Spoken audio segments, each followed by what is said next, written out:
Everybody,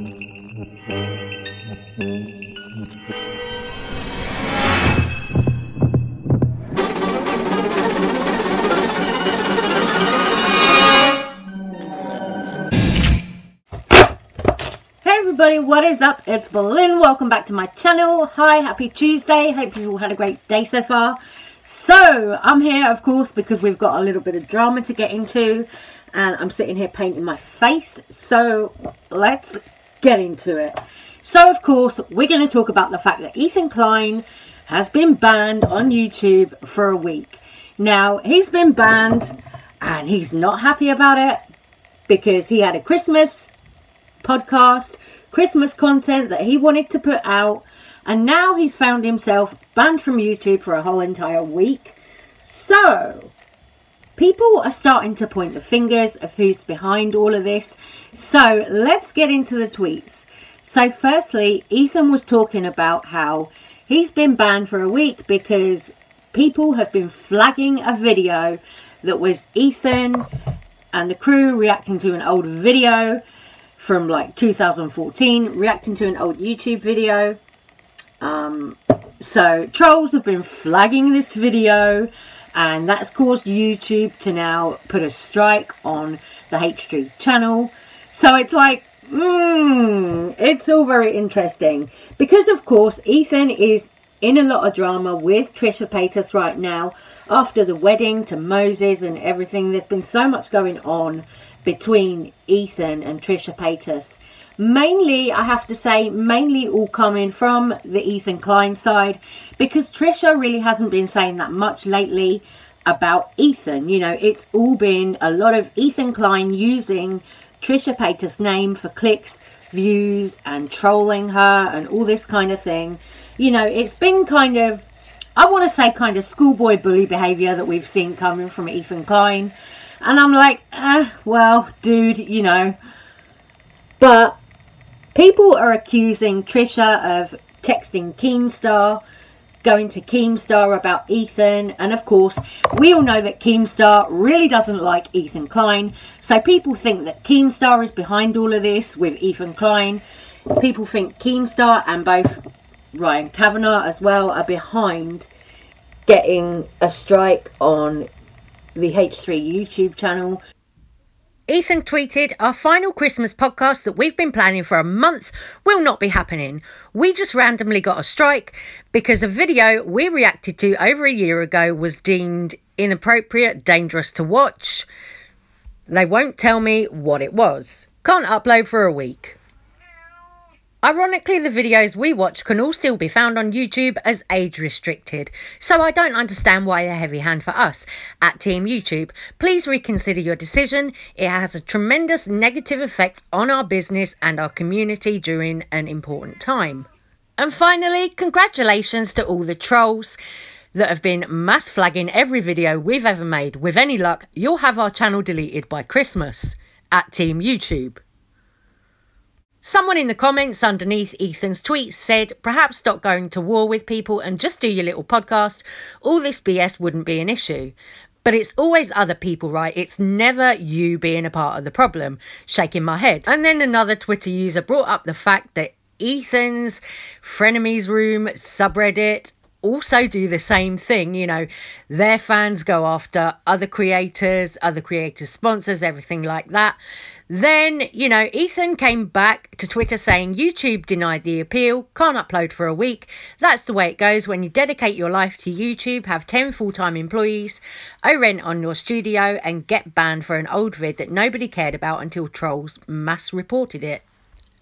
A video, by the way, that is still on YouTube by itself, age restricted since 2014, with over 100,000 views. So why the fuck am I getting a strike? Merry Christmas.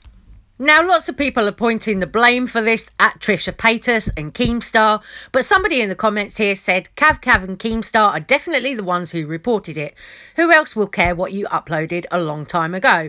Well, honestly, I can see that Trisha Paytas might, given all of the hate that they claim they've received because of Ethan's fans. I've previously said that I'm really not picking a side between the whole Trisha Paytas, Ethan Klein argument. You know, I'm really not picking a side because to me, Both of them have been problematic as creators. Both of them have done things that are racist, that are problematic. There are clips flying around of Ethan being offensive towards the Jewish community, when just the other day he was calling out Trisha Paytas for being offensive to the Jewish community. He's done exactly the same thing himself. So to me, it's all like, you know, 6 of one, half a dozen of the other, pot calling the kettle black. Ethan and Trish both as bad as each other, in my opinion. You know, so I really don't choose a side in this argument. I'm not Team Ethan, and I'm also not Team Trish. You know, 2 things can be right at once. Both of these people can be problematic at once. So we can call both of them out, you know. We don't have to pick a side and be like, oh yeah, well, this is Trisha Paytas' fault, or oh, this is Ethan Klein's fault. You know, maybe it's both of their fault for being as problematic as they have been with their past content, which is now catching up to them. You know, my opinion, that's what it looks like.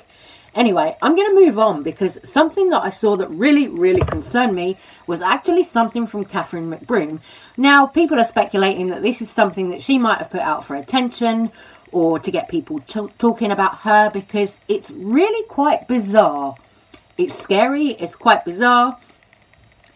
When I saw this pop up, I was like, girl, please tell me this is not a real thing. I was like, please.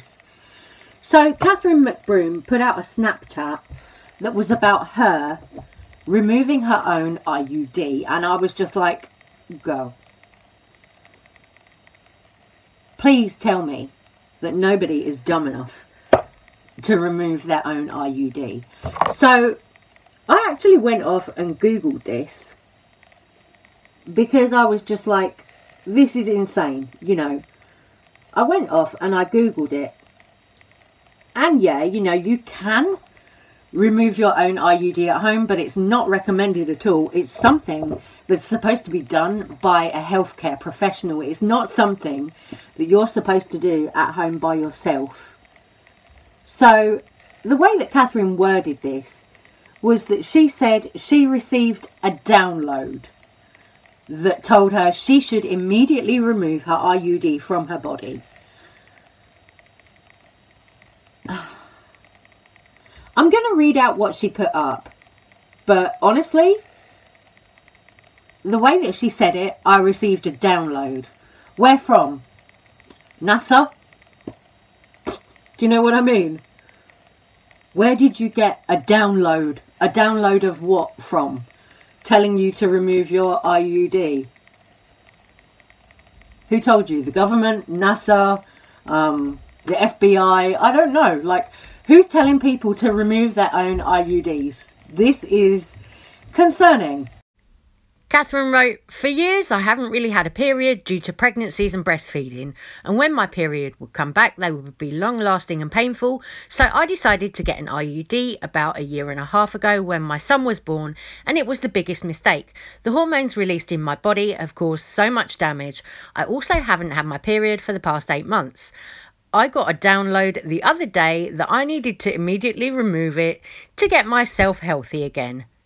Now that's the part that I was talking about. She got a download. A download that told her to remove the IUD immediately. And I'm like, girl, what is this mess? This sounds like an attention grab to me. Then she goes on to say, I read it was difficult to take it out yourself, but that didn't stop me. When I got it out, it was like my body gave it right up. I cried of happiness knowing my body was finally going to be happy and thank me. Anything but this. Now, there are a number of reasons why you shouldn't remove your own IUD at home. Doctors definitely advise against doing that because of the shape of the implement.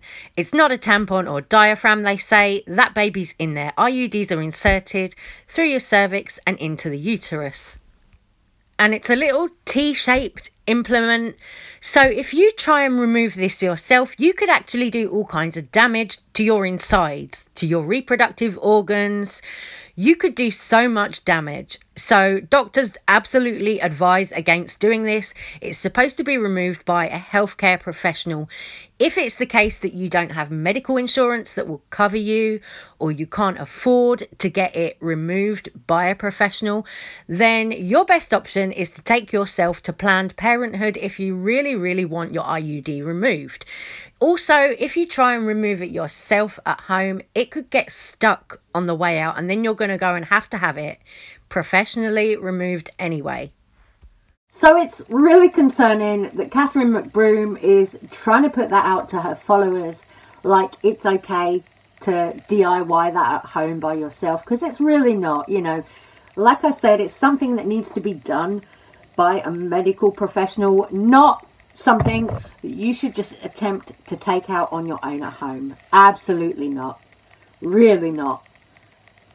It's concerning that somebody with millions of followers would put that out on their social media, you know, and young fans of theirs or fans of theirs who aren't educated about these things might think, oh, well, she did it and it wasn't that difficult, so it's okay for me to do it too. You know, that is why, as drama channels, we make videos about this kind of stuff when influencers do things that are problematic like this, because it's an educational thing. You know, it's something that an influencer has done that is something that you really shouldn't do to your body, or it's something that they're saying they've done that you really shouldn't do to your own body, because you could actually cause yourself a lot of damage. You could give yourself a major infection, causing further problems. Well, I don't know. You know, and the fact that she was really ambiguous about it as well, saying, I got a download. Like, that sounds very, very shifty to me indeed. Very shifty. You know, I wouldn't trust that at all, personally. You know, and like I say, I did research into it a bit, and I did read about it as well, because I've actually never had an IUD myself, but I did read about it, and I was like, okay, so let's have a look. What are the risks of pulling it out yourself? You know, are you really supposed to do it or not? So I looked it all up, and I read about it last night, and I was like, girl, no, she's wrong for trying to put that out to her followers, that it's kind of okay to do that. There we go.